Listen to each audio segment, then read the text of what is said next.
we'll get that up shortly. So I'm just pressing record now. That's on. Carla, Ambassador, over to you. Well, thank you so much. And of course, for me, it's an incredible honor to have Sophie Katsarava here, the new, very recently arrived in England ambassador from Georgia.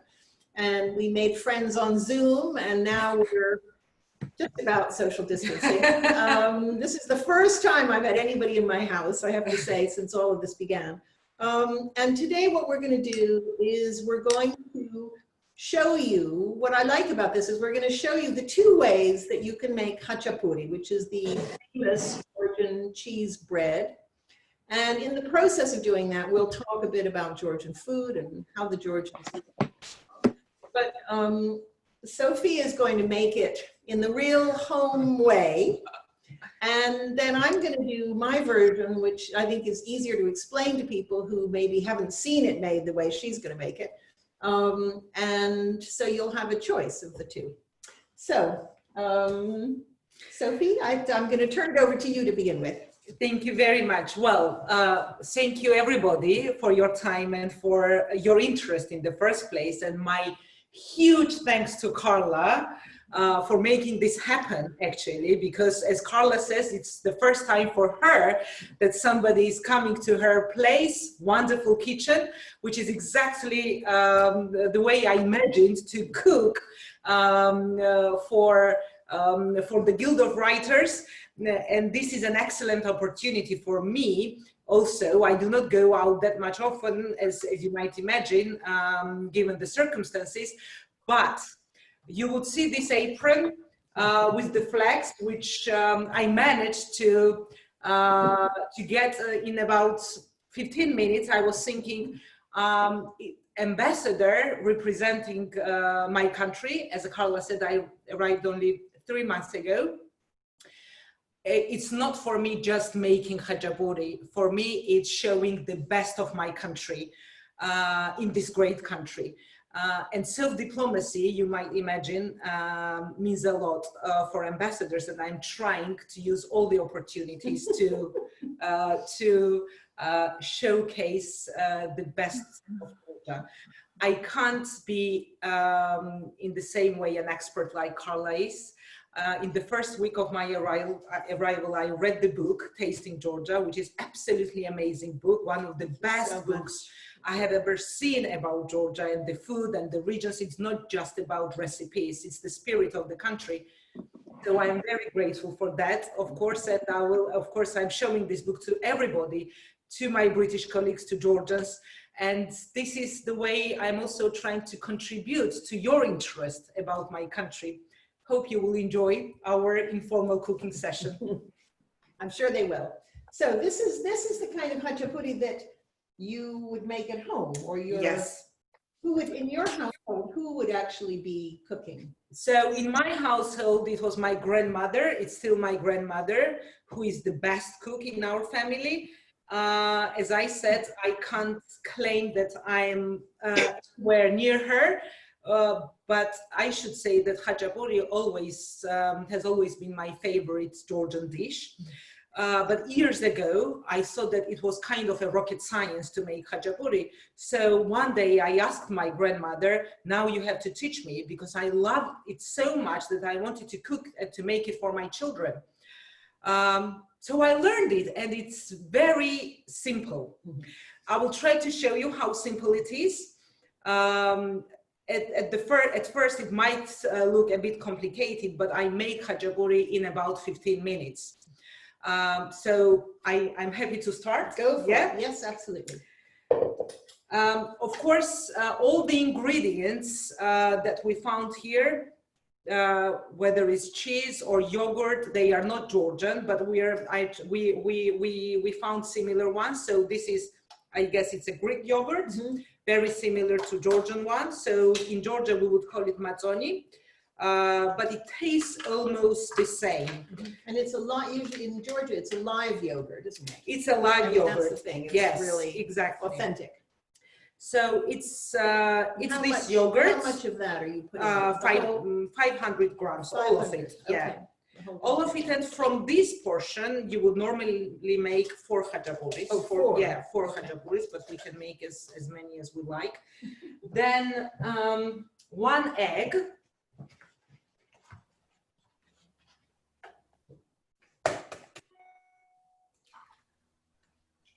One egg, yeah, thank you. I'll be your assistant. Thank you. I'm so honored. Some oil, 1 spoon of oil, because it's a big spoon. Normally I would make 3 spoons of oil, but I think 1 should be enough. So that's about, I would say that's about 2 tablespoons. 2 tablespoons, yeah. Something like that. Yeah. And they don't use olive oil in Georgia for the most part. So a bit of salt. Yeah. Okay. A bit, really. Okay, that's all we got. And I always make, this is baking soda, which I need to open now. Here, I'll do that. Yeah. And how much of this do you put in? Well, I do it while I'm making the dough. I make it by bit, yeah, by eye. And the thing is, I do not measure. When I cook, I never measure. For example, I do not know how much flour I make in the dough, but then we can work it out. It should be Here we go. difficult. So we can use a spoon. yeah, perhaps Yeah, I'm sorry, just a minute. teaspoon, perhaps. Here we go. And then I start with flour, and it's again, I do not measure it. It's, you know, measurement by practice and the way I would normally make. But then we can, it's very liquid at the moment. I don't know if you can see. Yeah. There. Can you? Trying to show it to it's difficult to see. How much of this, Sophie? One like. Yeah, like this. Like that? Yeah, like that. Okay, so that's half a teaspoon. Yeah, half a teaspoon, and that should be enough. Okay. Yeah. And I do not make vinegar because normally, you know, with baking soda, some people make vinegar, but I do not. Vinegar. Yeah, you don't. No. Okay.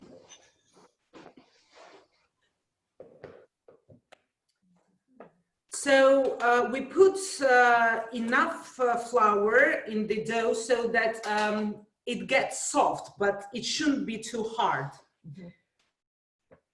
Yes, that's one of the things I've noticed when I've watched, you know, the reason I developed a slightly different system for assembling the khachapuri is because I've spent a lot of time in Georgia, as you can imagine, and have witnessed this many, many times in different versions. Some people do the yeast dough and some people do the yogurt starter. Sometimes they even use the fizzy water. Yeah, true. You know, they have a very, very carbonated water there, very salty actually, mineral water. Georgia has many mineral fonts, and some people just use that as a starter. It's a very easy-go-lucky kind of a situation. But what's interesting is that it has their sound on. I don't know who exactly that. Anyway, what is interesting is that the dough is always really quite soft. Yeah, dough should be really soft. Yeah, sometimes it's almost sticky. Yeah, and this dough should be sticky, but, well, basically it's ready. It took probably 5 minutes to make this dough. And it's you know, you can see it's still pretty. Yeah. You need it? So what I do now, I put some flour here, enough to work out how much I would need, how much flour I would need to assemble it in a way that it keeps cheese inside. And that is already my practice. And the way how you feel it, how you feel the dough when you are making it during the process. But again, the key principle here is that in my khachapuri, in this version of khachapuri, the dough should not be hard. Now I can feel that it's almost ready. Yeah, if you could feel it. Yeah, it's very, very soft. I mean, it's, you know, you can, it's practically liquid inside, you know, it's May I please ask a question very quickly? It's just come up on the chat. Could you possibly run through the ingredients in that again, specifically the type of flour as well, please? Okay, Yeah. no problem. So there was 1 egg. Yeah. Yogurt. 500, a tub of 500 grams of yogurt. Yogurt. Yeah, plain, it should be live if you can get it. ½ a teaspoon of bicarbonate of soda. I would say a ¼ teaspoon of salt. Yeah. And now the flour, let's see what kind of flour It's you plain use. flour. It's plain Yeah. flour. Yeah, this is not a bread. Oh, it is strong. This is a bread flour, actually, strong flour, which is what I use as well. And we're going to tell you in a minute. Well, of course, you've got enough here for. I've got enough here for 3 perhaps, or 2 more. 2. Yeah. Yeah. Okay. So hang on. We're just going to, let's see what this was. But I think that even for 1 khachapuri, this dough is, for me, it seems A bit big. a bit big. Okay. So Because khachapuri should be quite thin. So then again, while I'm making it, I should work out how much dough I would need for 1 piece of khachapuri. okay. So I think that what you use is she's used about 600 grams of flour for this whole batch. Yeah. And 1 egg, we said that, didn't we? Yeah. Yeah. So Okay. now it's ready. But if it's too big, you can always I can always yeah. take some, I even Okay. even Put it this back way, in your I will bowl, put yeah. it back here. I think it should be enough. And the thing with this dough is that you do not need to let it rest, to let it rise. It's ready. Which is really quick. Yeah, which is really quick. It's like making a pancake. Yeah. Practically. I think it's still thick for 1 khachapuri. Okay, well do whatever, because you've got to put it in that 1 pan. Yeah. So Yeah, because that pan is so not too large. the other interesting thing is that, you know, in a kind of home setting, people cook khachapuri in all sorts of different ways. So some people would do the yeast starter, which I've done, and bake it in the oven. Some people have the wonderful old wood burning stoves, and they might start it on the top so that they make sure they seal the underside and then put it in the oven. Some people literally cook it in a frying pan, which is what Sophie's going to show us, which is very interesting. So it's ready now, and we've got cheese here. Yeah. Let's just move them forward a little bit so you've got a better, there you go. Okay, good. Yeah. That's it. So you can see that the dough and you is can there. see the size of it. It's a little, I would say it's, you know, it's not super smooth. It's not as if you've been kneading it. No, not for but it hours. doesn't matter. It doesn't matter. Yeah, okay. And then we've got cheese. Cheese is ready here. So they can see better. Okay, go on. Yeah. In Georgia, we would normally make imeruli cheese mixed with sulguni. These are 2 different types of cheese. Not too salty and shouldn't be too salty. Certainly I couldn't find those cheeses here, but instead what we are using now is kind of this is very similar. interesting. Look, this is very interesting. She found I've never seen this. This is what did you say it was Bulgarian? I think it's Bulgarian, Bulgarian cheese. This shape, which is similar to imeruli cheese, which is a traditional cheese in Georgia, widely used in khachapuri, and generally most of the time you would find imeruli cheese in restaurants too. The imeruli cheese is actually a fresh, what we would almost call a farmhouse cheese. You know, it's the cheese. The fact is that in rural Georgia, almost everybody, you go out the kitchen door and there's a cow out there, or more than 1 cow. There are several cows. And so, you know, at breakfast time, the women are making themselves a cup of coffee, and they're also making cheese. And because they've milked the cow already. And that fresh cheese is often what goes into the khachapuri. And the other cheese that the ambassador mentioned is sulguni, and sulguni is a pulled curd cheese like mozzarella. Yeah. So we've got half of this cheese, which is close to Imeruli cheese, and half mixed with mozzarella, With grated mozzarella. Yeah, it's grated mozzarella, also close to sulguni cheese. But sorry, just one other thing, and that is the best success, though, if you're going to put mozzarella in your khachapuri, is to use what we would almost think of as the sort of more industrial mozzarella. Don't use the handcrafted, because it's too runny, it's too watery. That other stuff is drier, like putting on pizza. I've also seen Georgians making khachapuri. They would also make egg in the cheese so that it looks more compact. But I have never. So I mean, nothing wrong about putting cheese here, so that this cheese is more solid and more compact. But I think it's I do not do that. I do not do that. So I put this cheese in the center of the dough, all of it. We haven't said, but we haven't said how much it is. It was one of these, wasn't it? So we'll work it out in a minute. Yeah, we can tell you in a minute. We'll figure out what it is. So I can weigh one in a minute. Sometimes they actually form it like a ball, you know, and it just sort of goes right on top. Okay, go ahead. And now it's time for assembling khachapuri.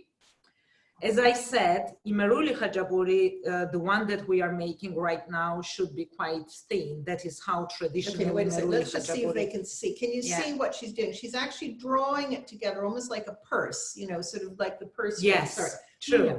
It's a purse shape, and if I feel that the dough sticks, then I add some more flour to it, and then if I see that it looks too thick, I will remove some of it, some of the dough, back to the bowl, and I think that's it. It's ready, and then we should make it as flat as the size of the pan. But you want to make sure that you've really sealed it properly. And it needs to be sealed so that cheese does not come out from the dough. Khachapuri is done. It's amazing. We need to put it on the pan and on the stove. And cook it. I'm afraid there's a little, you pinch it there a little bit more. Yeah. Here you go. Now let's see if we start heating this up. This is the quickest khachapuri ever, I think. And that's how I have been making khachapuri for how many years now? Probably 5-6 years. Not that often, I should admit, but every time when I miss khachapuri, not just here, but at home when I was in Georgia, weekends, I would normally make khachapuri for my family, for my children, and for my friends too. And my friends were always curious. Again, they also thought in the same way as I thought years ago, that it was so complicated that you shouldn't be even touching it, but you know, it's really simple and it's delicious. I'm not talking about this one, but generally khachapuri is delicious. But you know, one of the things that is a challenge, because it just, when you see it done like this, it looks so unbelievably simple. But what you find, I found, you know, when I was working on my book, is that actually, I'm heating that for you, is that right? Yeah, absolutely. You can control it from here. What I found was that the challenge is to get it even, so that you have like a layer of dough and then the cheese and then the dough. And I found that even though this principle is very simple, in fact, it's the touch. And if you've done it hundreds of times, you do it better. Mine came out okay, but sometimes the bread would be thicker and then it would be thinner, or sometimes the cheese would come out. So that's why I developed this other method, which has the same flavor, but it's just a different method of assembling it, which is pretty much foolproof. So yeah, whenever you want, it's there. It should be very hot. Yes, I know. It's already very hot. Yeah. Is it already? Well, a couple of minutes. Yeah, sure. And the pan should be very hot, before putting khachapuri on the pan. It should be Okay. really hot. And again, it will probably take 3 minutes on one side and 3 more minutes Wow, on that the is other quick. side, and that's it. But do you turn it over? or I you turn don't? it over, So we'll yeah. see in a I minute. turn I'm it just gonna over, get a yeah. plate. Probably I would need something, Carla, to turn it over. Yes, I If can you do got, that. yeah. Oh, with plate too, I Or you could could do that, okay, yeah. or with a plate, or Yeah. with, I have also one of these, like with this. Oh, yeah, yeah, yeah. Whatever you That's like. exactly what I need. Okay, do you want to put it on? Yeah. Hang on. So can I put it on the pan now? You can do whatever you Yeah? want. Yeah, of course, of course. Okay. So she's sort of pressing it down to kind of even it out so it covers the whole of the bottom. Because in the end, the khachapuri is really quite a thin, you know, it's not too thick. Yeah. And once we've done this bit and you've seen how I do mine, then we'll talk a bit more about how a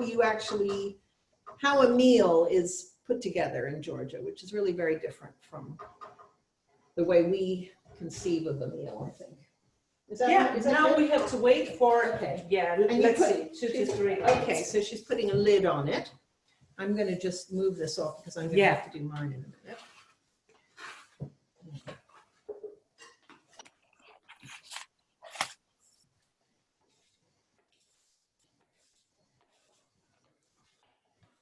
Okay.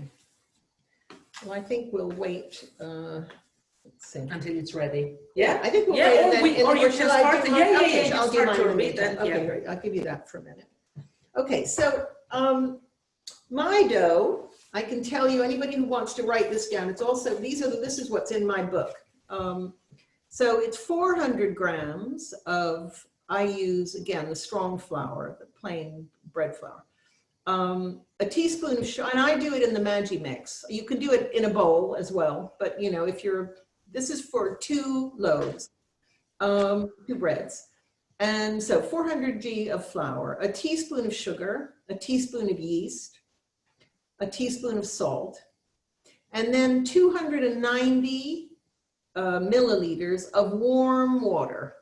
Obviously this is for the yeast, so it's not too hot, not too cold. And I just put it all in the Maggi mix, the food processor, and then I kneaded it for just a minute until it was sticky, you know, it sort of held together. I made this a little bit earlier. And then I divide it in half, make 2 bowls, put a tiny bit of oil in each bowl, and let it rise. And I let it rise for about an hour. Now this has actually risen a little bit longer than that because I made it a bit earlier. I'm going to put some. And because I put a little bit of oil in the bottom of the bowl, it's a sort of way of incorporating the oil without mixing it right into the recipe. Okay, well, this is pretty soft too. Take a bit of the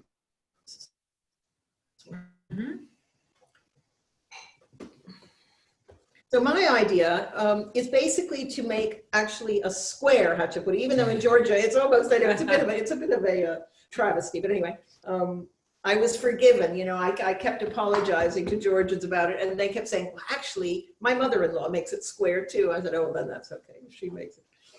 You know, it's quite competitive, Yeah. isn't it, in Georgia? I mean, the It women, is. it's like, Yeah. oh, you know, how good is your khachapuri? So luckily, I don't have to.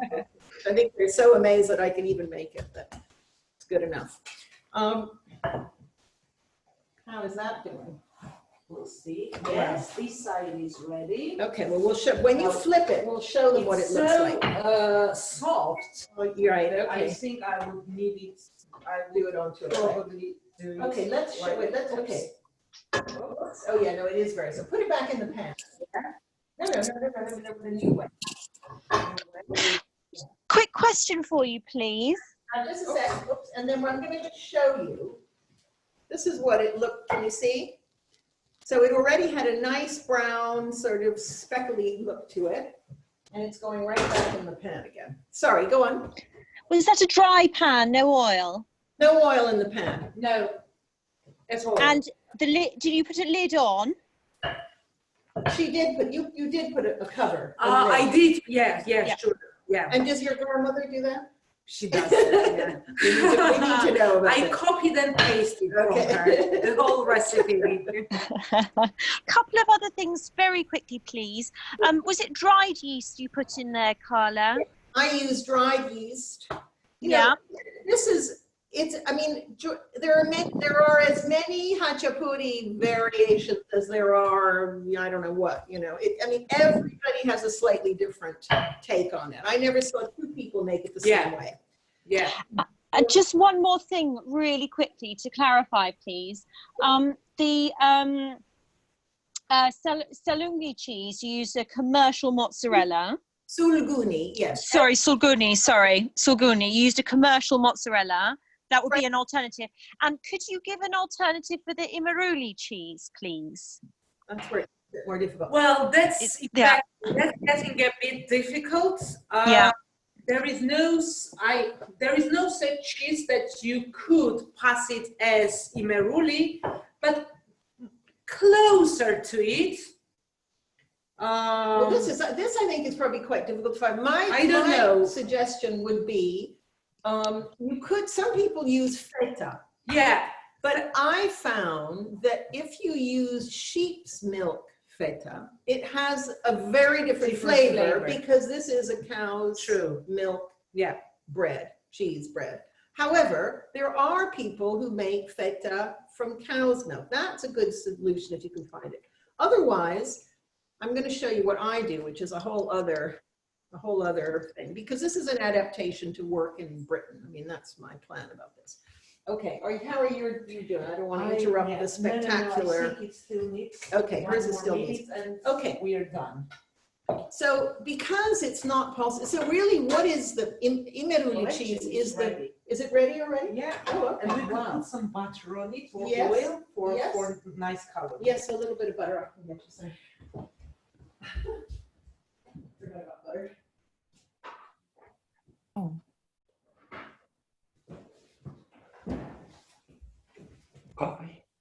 Yes, please. Oh, that really is the fastest Khachapuri I've ever seen. That's amazing, absolutely amazing. But it's not as thin as I thought it would be, but it's not about Doesn't matter. the size. We'll forgive really. you. We'll forgive you. Yeah, forgive me this time round.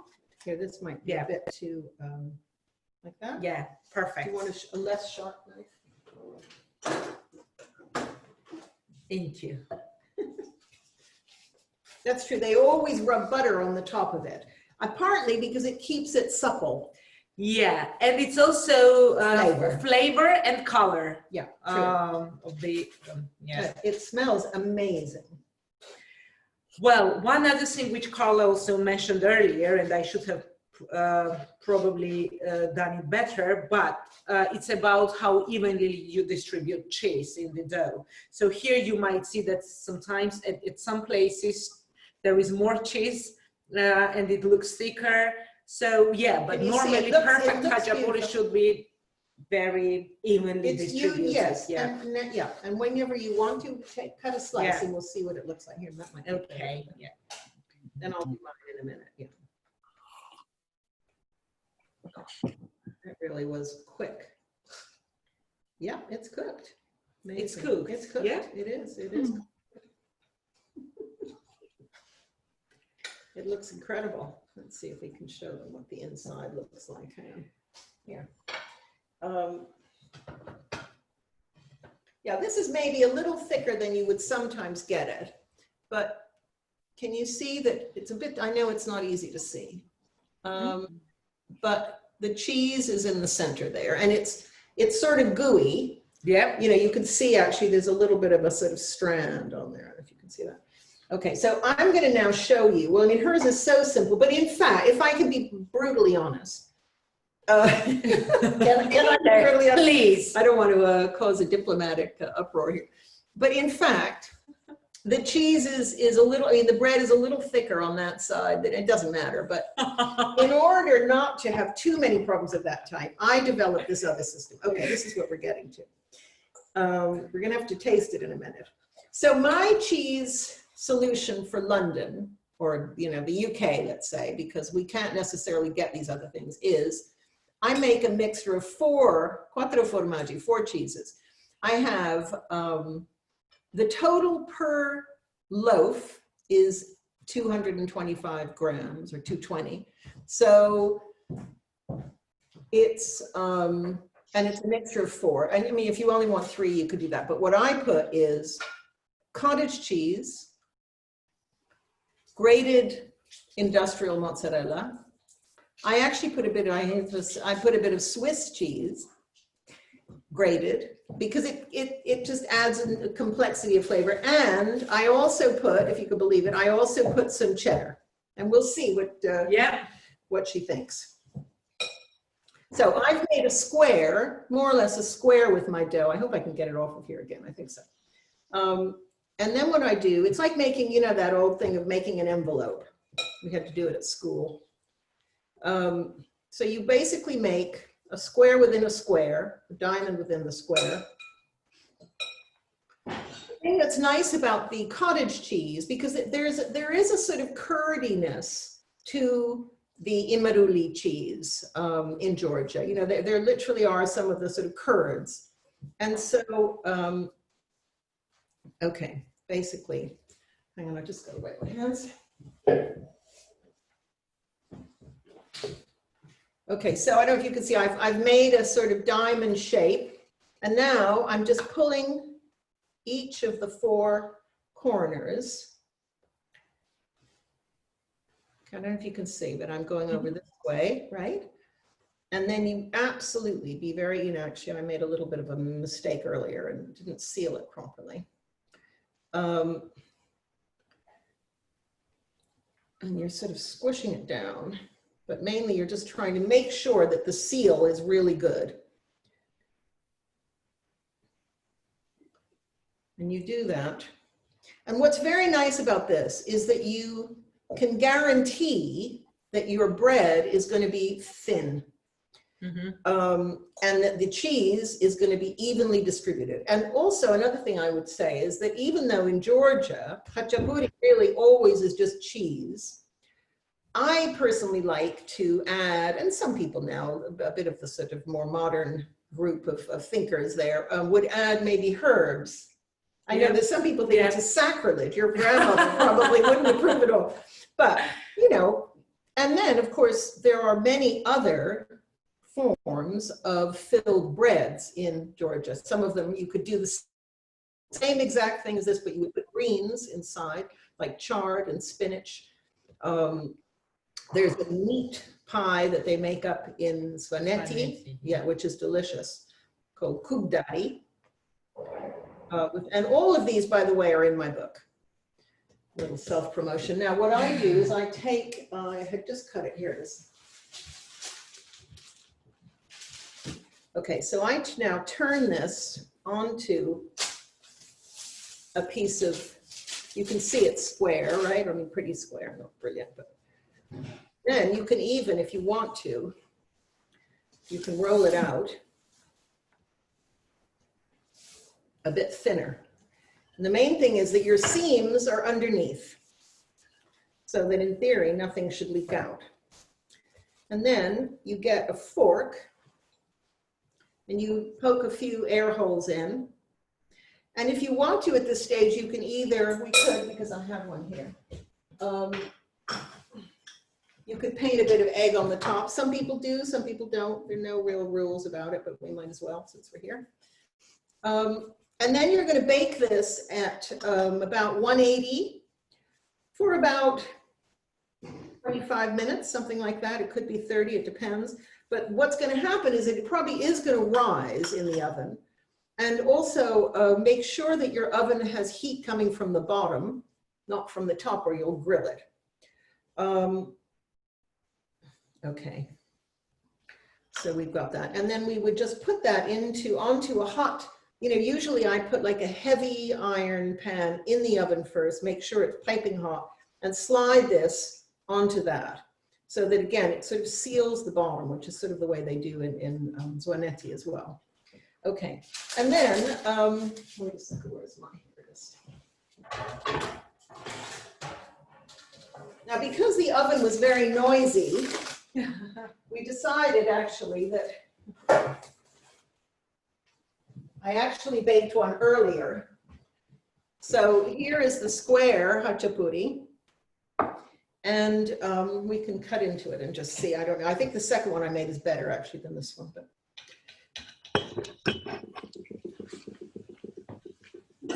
Going well, is it? Mm-hmm. Going well. Yeah. oops, sorry, this is not actually brilliant. Some of the cheese seeped out on this one. Okay, but anyway, it's more or less okay. So, oops. Okay, so effectively, whoops, there we go. Yeah, so you've got something really similar, but if this system is a little bit too technical, if you haven't done it before, I mean, try it by all means, but if you get a bit frustrated, then you can do the envelope system, which just really can't go wrong. I think, I hope. And now what we would do, I mean, if this were a normal, now we have to explain about the supra. What is a supra, Sophie? Oh, supra is a wonderful tradition of Georgia, where you would have variety of food. It's a feast. It's a feast. Variety of foods, flavors and colors, and which varies from region to region. Generally food. Georgia is a very small country. It's almost the same size as Scotland. Exactly. But it's a very diverse country. Diverse in many ways, including the nature, but at the same time, the food is very diverse. So even when we talk about Khachapuri, there are different types of Khachapuri in almost each region of Georgia. Probably the most famous for you might be boat Khachapuri, boat-shaped like Khachapuri. It's yes. like a boat. We can show the picture actually. Yeah. It is very different. It does not look the same. It's neither round, neither square, or it's this boat shaped with the egg in the middle, and it's a very popular type of Khachapuri, not just in Georgia, but it's gaining popularity abroad. True. So we can show you the picture in Carla's book. It is really delicious, and it comes from Western Georgia, from Ajara particularly, from that part of. So you see, you use the same dough, and you make a kind of boat shape.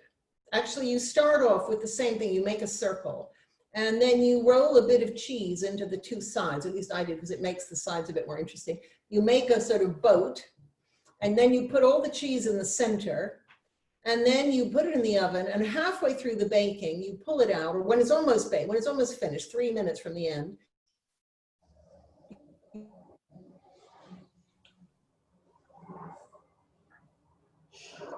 Minute or two.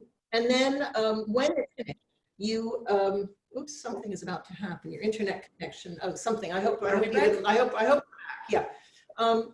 You put the egg in it, and the egg should still be sort of runny. And then when you get it out, you sort of practically scramble the egg with the cheese, and then you take off the bread and dip it in, and it is delicious. It is delicious. So what we were talking about, it's the feast, it's the nature, it's the diversity of the country. I also want to draw your attention, not just food, but about other benefits of Georgia as a country, so that one day you would like to visit Georgia, not just as food experts, but just to enjoy the country. It's quite, we are in peculiar time these days, but it will be over. Whenever it's over, you're all more than welcome to visit Georgia. You will enjoy it, because Georgia is a really beautiful country from many perspectives. And the main beauty of this country is its hospitality and the spirits in Georgia. Like in many countries, it's very different, it's very specific, and it draws you back. Carla can say more about that, because me being a Georgian ambassador, it's very natural for me to to want to promote it. Yeah, exactly. So probably Carla will say more about why Georgia is such a great place to visit. Well, I think that from a foodie's point of view, because of course there's so much culture there, you know, there's visual culture, there's extraordinary history. I always think that Georgia if it reminds me of anywhere, it reminds me of Sicily, actually, because Sicily, again, was like it was the most desired part of the Mediterranean. And Georgia is the most desired part of that whole Caucasus area. And if you think even in terms of the Soviet situation, you know, why was Georgia so important to them? Because it was the furthest south as well, so that they have the grapes to make the wine, and they still provide all the wine to the ex-Soviet countries, as well as other countries. But also you have this abundance, an incredible abundance of fresh ingredients, you know, fruits. You never sit down. You know, this cucumber and tomato salad is a kind of icon, really, of the Georgian table. There is no feast without it. You know, it's always about, and they use fresh herbs in just insane quantities. I mean, you know, we might use a little sprig of something, and they'll just take a whole massive bowl of it. But the recipes benefit from it. It doesn't sort of throw you out. And the thing that one of the things that I was so impressed by was that when you sit down at table in Georgia,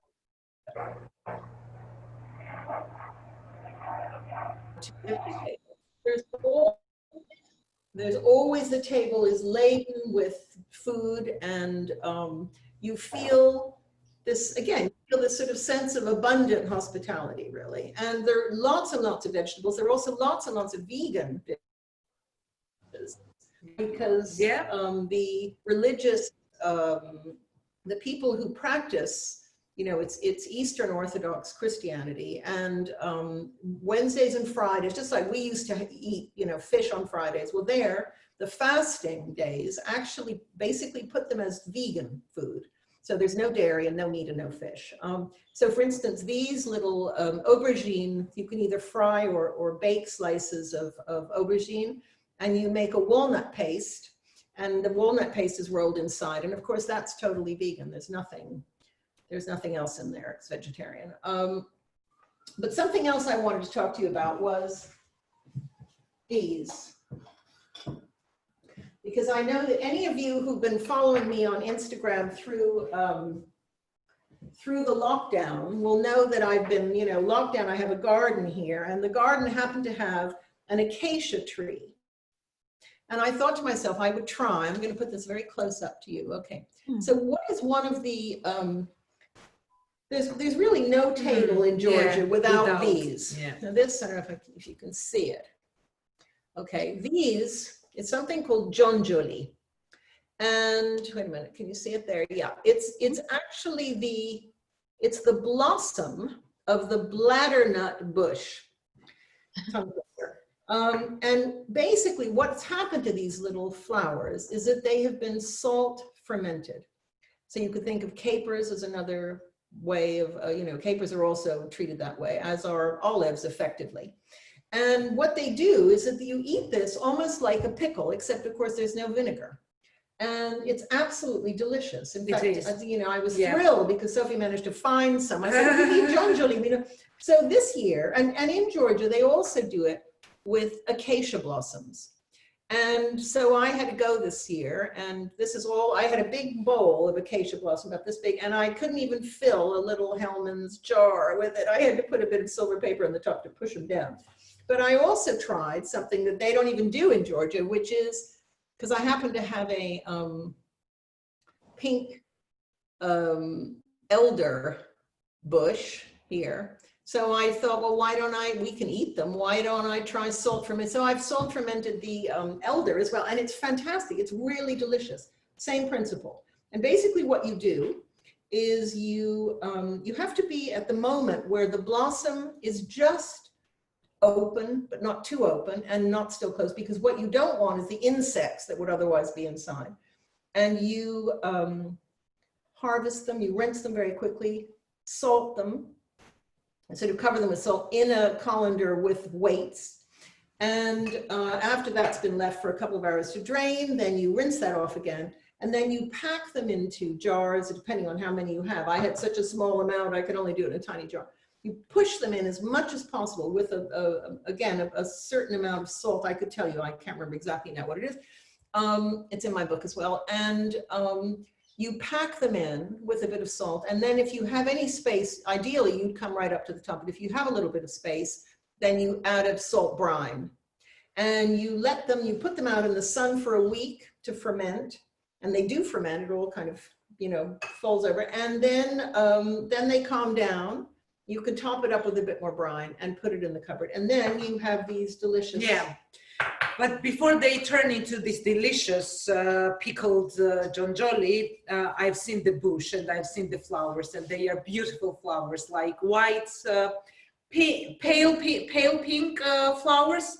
When they are blossoming, they are really beautiful, but they are also delicious. And as Carla said, you wouldn't find a supra, a table where you would not find jonjoli. It's part of it, part of every supra. And I think that, you know, the reason also for this is that, for instance, if you're ever, one of the foods that you often get in Georgia, and they're exceptional, exquisite, are what we would think of as sort of baked beans, although they're usually done in the stovetop. But you can, they sometimes enrich them with marigold petals and also ground walnuts, so that it sort of, it just makes a much more complex flavor for the beans.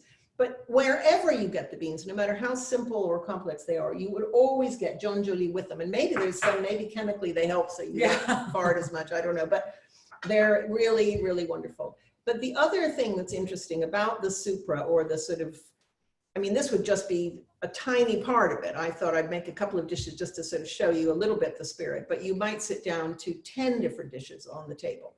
And the idea is that you have a small plate at your place, and you take a little bit of what you want from all the dishes that are in the center.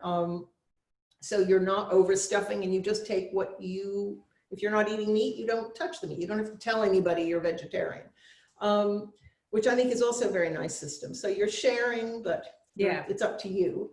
But the sort of range of flavor is what's also very, very interesting, because you go from the sour, because these are effectively sort of sour but floral, you know, to all the kind of earthy tones of the walnuts, and then you have the cheeses, you have, again, the herbs that they use, particularly, I mean, tarragon, which is something that we would only use in, you know, the French, okay, a little bit of tarragon. I mean, they'll put literally bunches of tarragon into a stew, which is absolutely fantastic. I can also make that stew, by the way. Very good. And it's either lamb or veal, depending on, you know, what you could get. And sometimes you use also these baby preserved plums as well. Yeah.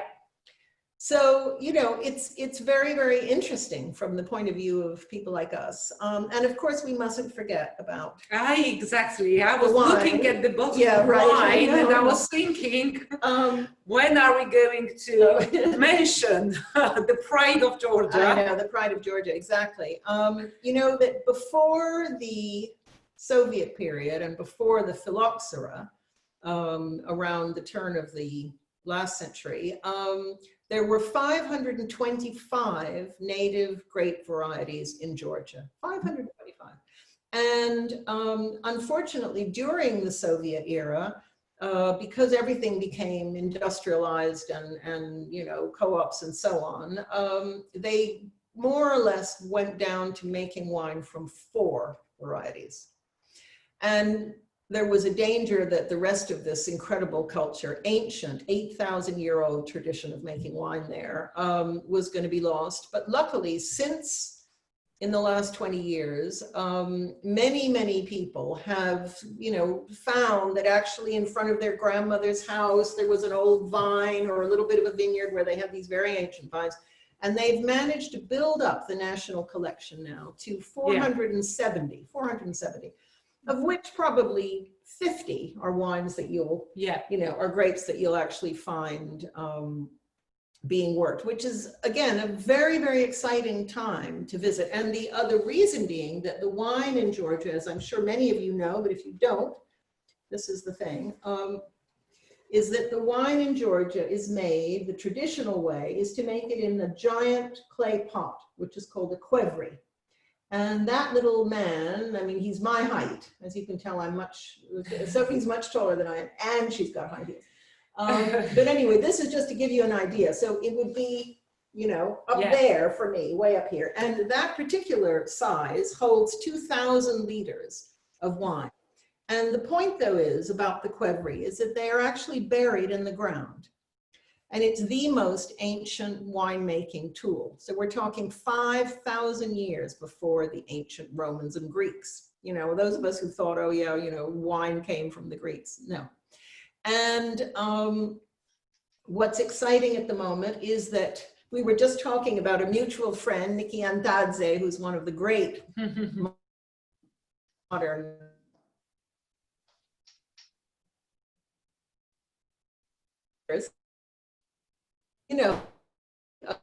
of this, and they realize how precious it is. And many, many wine writers, including myself, go there almost as a kind of pilgrimage to go back to the source.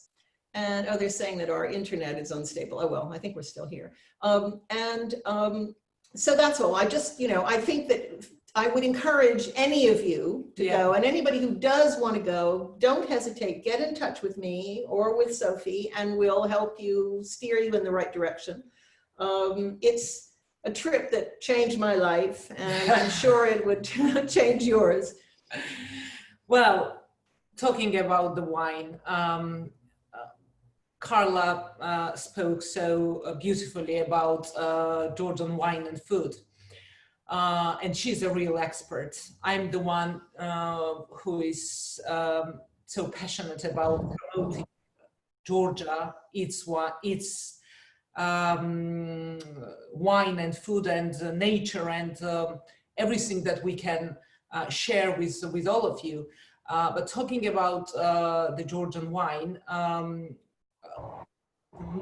one of my priorities certainly here would be to generally to promote trade partnership and trade cooperation between Georgia and the UK, and wine certainly plays an important role. We have seen quite a good dynamic over the last couple of years of seeing more wine being exported to the UK, but I would like to see more certainly. What we are in the process of making Georgian wine more popular and to educate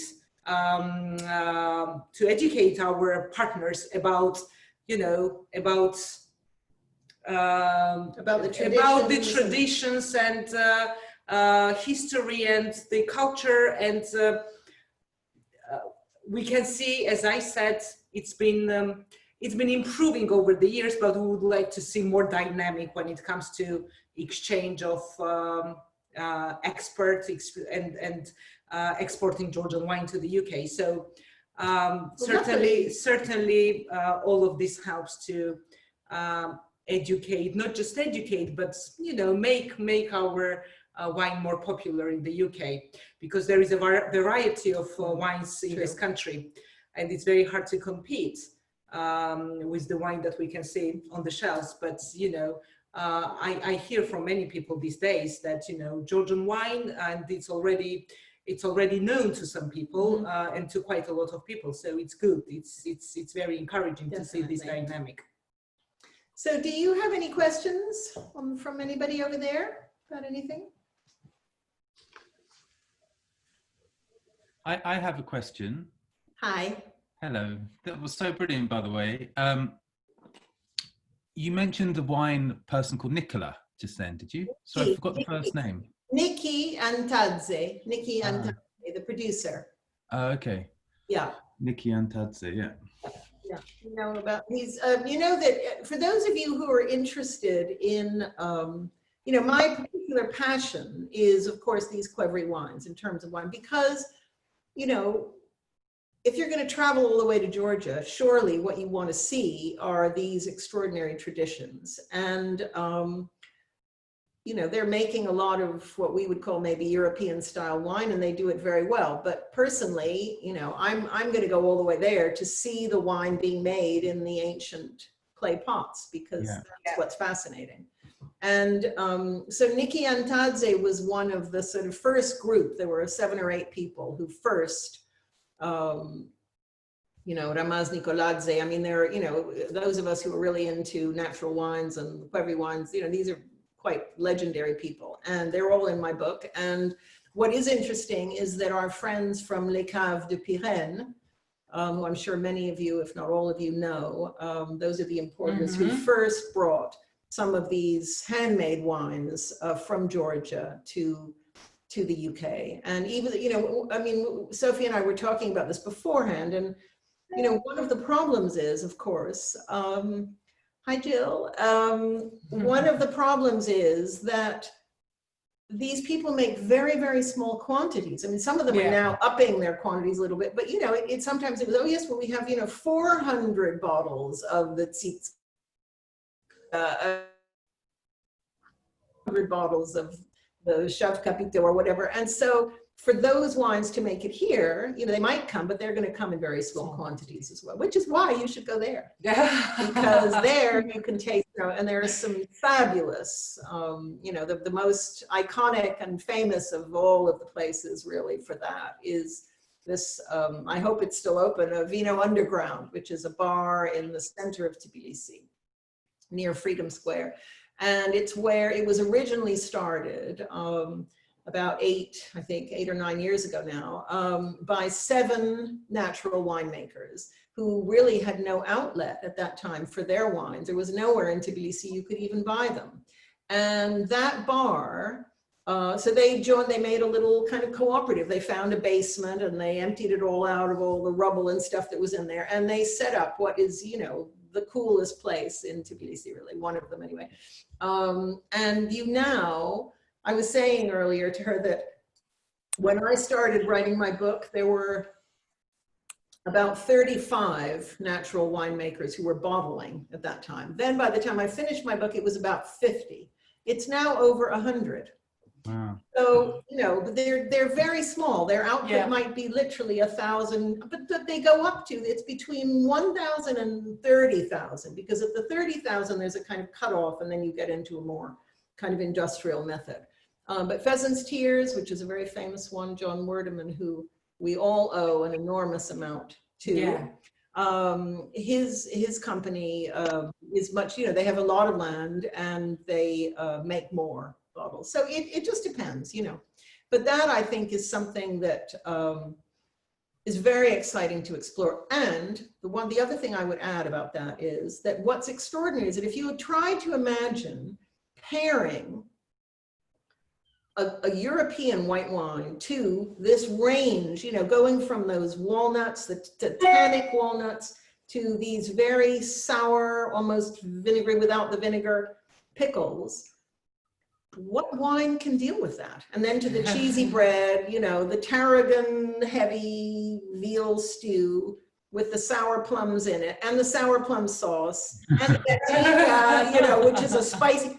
Well, I mean, the Sauvignon will fall to pieces. They all fall to pieces, but the Georgian wines do not fall to pieces. They just rise. They sing a different, you know, they sing a different song each time with all the different flavors. It's really, and it sort of reinforces the old rule, you know, that what grows together goes together. So I wanted to ask a question. I was in Georgia 3 years ago. I can't recommend the place too highly. It's a wonderful place, beautiful and safe, and wonderful food. There were some ingredients it had there. You mentioned at the start you put oil in. I know one of the ingredients I loved in Georgia was I think it's some sort of unrefined sunflower oil. That's right. Nutty flavor. Exactly. And in fact, yes, indeed, you're absolutely right, because they don't have a tradition there of olives.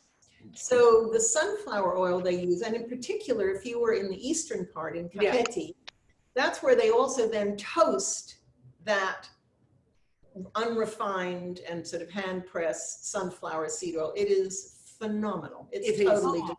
Actually, this jonjoli and this simple salad, normally in Eastern Georgia, particularly, they would put sunflower oil in this salad and in jonjoli too. Yeah. So they match very much. Yes, that's Does exactly. anywhere import it? Is it possible to get it in Britain? I've No. bought bottles of it back in my suitcase, but yeah. that's about. I don't know of anybody who's importing that. But a good point. There's another thing that's very okay. No, wait, I have to show you something. Where did I put it? Oh yeah, here. Just a minute.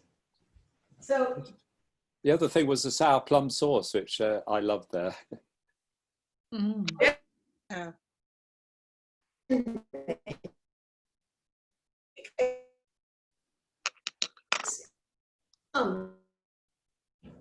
Even unripe plums that they sell here, if you ever try a plum and don't add sugar, it's not as sour as damson, but it is sour. Now, I think, are we back on? Can everybody? Yeah. Okay. So there are, in terms of spicing in Georgia, there are 3 main spices that kind of are at the basis of all of the spice mixes that you might put into the walnut paste, for instance. And one of them is easy for us to get, even though it's slightly different from the one we get here, which is coriander seeds. The second one is very difficult to find here, and it is blue fenugreek, not to be confused with sort of Asian fenugreek, because that's much more bitter and a bit different. So I brought back some blue fenugreek seeds from the market last year. I brought, usually you buy it ground in the market, but I also found somebody who was selling whole seeds. And guess what? This is a blue fenugreek plant that I've been growing out in the backyard. And it's still got, it's way too small for you to see, but right here, I don't know if you can see it. There's a tiny little blue, it's like a little blue clover. I don't know if you can see it.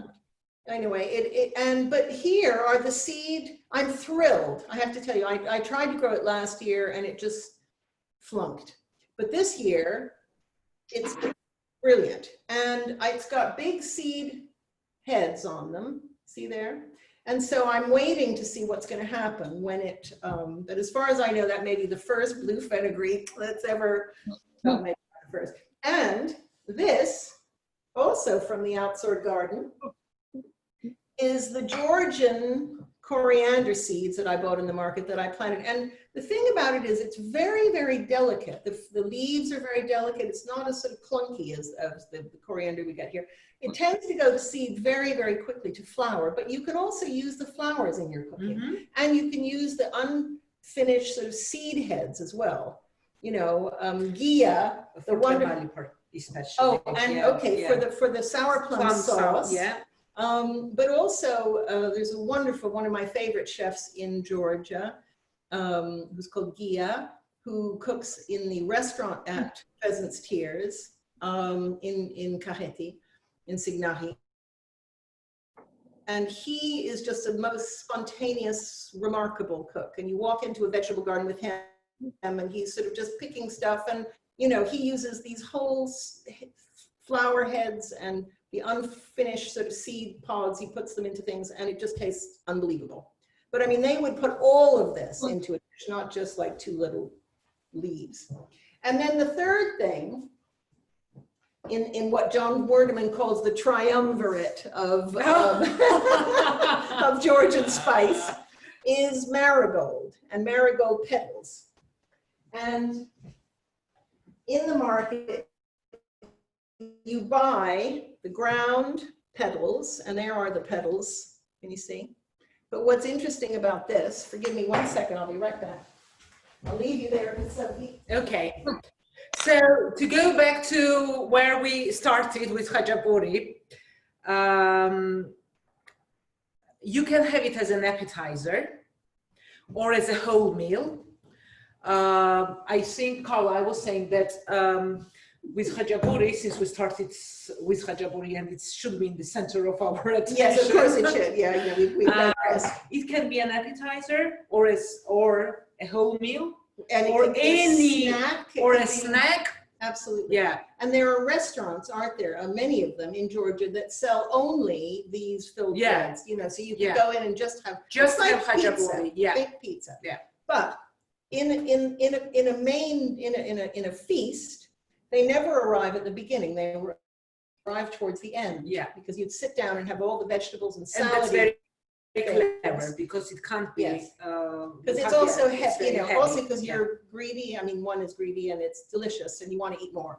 So just to finish off my little show, grow and show, this I managed to find. I had, you know, like I had a jar full of petals, and I went through them, and lo and behold, I found 3 seeds from the Georgian marigold, and I thought, you know what, I'm going to try growing that and see what happens. Well, look what happened. Here it is. It hasn't quite, its first bud is right up here, but it hasn't quite gone on. But I always thought that the Georgian marigold was really very, it tastes and smells very, very much like what we call French marigolds, the little ones. Yeah. And you can use those. In fact, I grow them as well and use them in Georgian food. But this particular one, the leaf is a different shape and it's a much taller plant. You know, our little French marigold would be down here. I've got them growing there, but I won't bring any more pots in. I think anybody who's been following me on Instagram knows that I've set up a garden out there with 85 pots at this point. I started with an empty courtyard, and the lockdown garden has been quite something. But anyway, here is the Georgian marigold. So you can grow your own. You can grow your own French marigold, or you can, you know, they're selling them at Waitrose at the moment in pots. And keep the petals, and you put them into some of the foods, in particular from the Black Sea area. Yeah. Walnut sauce. And in the walnut sauce, yes, indeed, yeah. Yeah. And in other things, yeah. Any other questions? Can I just ask you about the bread? It looks so fantastic. I really do want to make it. Is it always served cold, or do you serve it, is it better warm? It's better warm. It's always served Always hot. Always served hot, right. hot. Yeah, it's a hot bread. So it can be reheated? Yes. And I imagine it doesn't keep very long. So you have to eat it on the day, or? Exactly. Well, have you ever seen Khachapuri kept? Well, I mean, to be honest, the second I day? think this one with the yogurt, I would eat on the same day, and I would eat it just as, I mean, if we hadn't been talking to you, we'd have been eating it right out of the pan. But I have, to be honest, I've made my yeast bread ones. Sometimes if I was doing like a party and I made a stack of 12 of them, because I couldn't do them all on the day. I sprinkle a tiny bit of water on the top and put it in a hot oven for 5 or 10 minutes, and then come out, and it's fine. It's fine. You can do it just like you would with a loaf. You could do it. I mean, obviously it's better if you could do it right at the minute. People go crazy. They just absolutely love it. And you can also, you know, if you're doing it as part of, let's say, a dinner party, I mean, that's another reason you could do it the day before, because if you're doing a Georgian supra, it is a lot of work. I had to cater. A friend asked me if I would do a birthday party for someone, and it was a 30 people sitting down for the supra. They wanted a Georgian supra, and I did 15 different dishes for 30 people. So I cooked for a week for this thing. Oh. But it was So Khachapuri takes quite a lot of So time Khachapuri- when you make lots of Khachapuri. if you have to make a lot of them, exactly. Yeah. So better to do the day before. But also because in Georgia, I mean, as you were saying, you know, Sophie was living in Tbilisi with, what is it, 4 generations of your family, right? Your grandparents, your parents, you, and then your children. And so it's no problem to get 5 people to help you out if you're cooking for a lot of people. True. It's just, if, you know, we Westerners living alone, you know, if you're trying to do it, it's much more complicated. But no, definitely eat it hot. Yeah. Wonderful. I'm going to try. Thank you. Thank you. Hi, I'm Christine. I was in Georgia last October, and thank you so much for bringing back all these wonderful, wonderful memories of the different flavors. And I too brought seeds back from Tbilisi market, tried the blue fenugreek, failed, but the coriander has blossomed really, really beautifully. And as you say, it is slightly different from ours. So that's a brilliant idea for a lockdown garden. Well, try the give give the fenugreek another go. I tell you, last year I did it and it got green fly and it didn't do a thing. This year, it's somehow flourished. So it's worth trying. It's really kind of interesting. It's exciting. It is really exciting to do that. Thank you again. Thank you.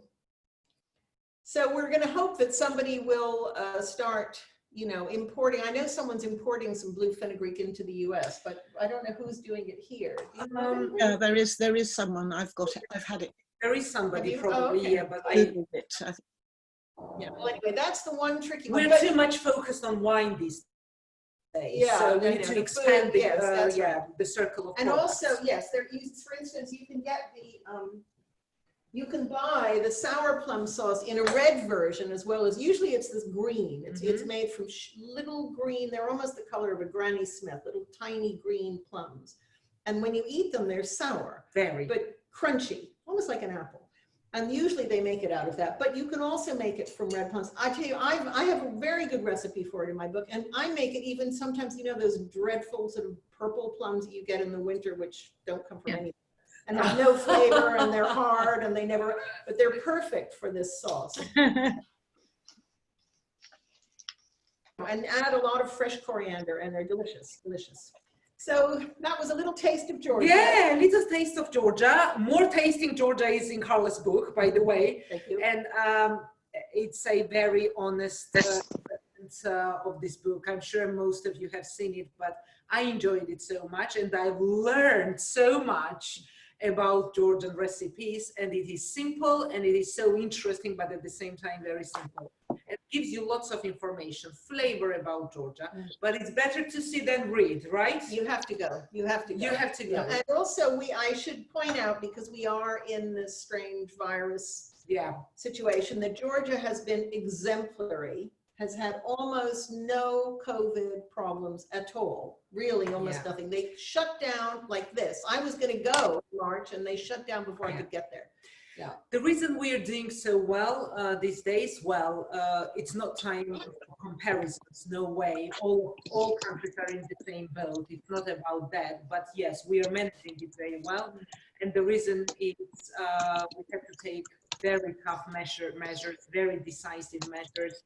From the very start of it, in early March, we closed down most of the institutions, including schools, etc., etc. So it certainly helped to manage the virus, and the numbers are very low. We are very keen to open up borders for international tourists, which we are doing gradually, and we would love to see tourists, but this is, you know, like all countries are finding it a bit these days. Each country has its own regulation, but what we are trying to do, because Georgia is a tourism country, and it was gaining more and more attention from different countries. Certainly that will come back, but we are all in difficult times. So right now we are in the process of slowly and gradually opening up our doors to come back to Georgia and visit. I can't wait. I can't wait. I'm in withdrawal. I was so happy when she arrived with her driver and I heard them speaking Georgian. I thought, oh, yeah, Georgia. Great. Fantastic. Other questions? I don't know how. Thank you so much, both of you. Carla, Sophie, it's been wonderful. Thank you. Yes, absolutely. A pleasure to see you all.